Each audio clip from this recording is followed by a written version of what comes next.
5वी comment आहे, हॉस्टेलमध्ये राहणाऱ्या मुलांसोबत बॉन्डिंग कशी टिकवायची.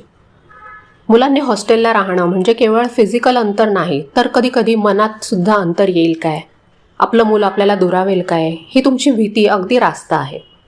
अंतरामुळे नातं कमी होत नाही, फक्त त्याचं स्वरूप थोडं बदलतं. आईचा आवाज, चेहरा, काळजी हे सगळं मुलांच्या मनात असतंच. फक्त अधूनमधून संपर्कात राहण्यासाठी तुम्ही प्रयत्न करायचा आहे. बॉन्डिंग टिकवून ठेवण्यासाठी क्वालिटी टाईम सगळ्यात जास्त महत्त्वाचा आहे.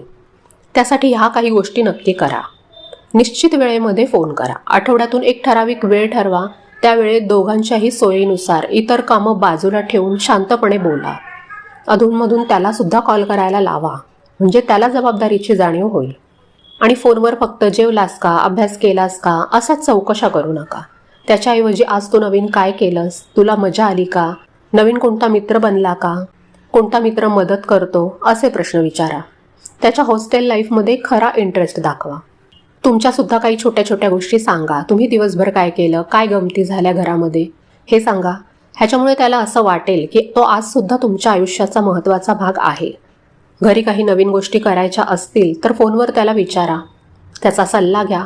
त्यामुळे त्याला दूर राहून सुद्धा कुटुंबाचा आधार वाटेल आणि तुमचं नातं जास्त मजबूत होईल.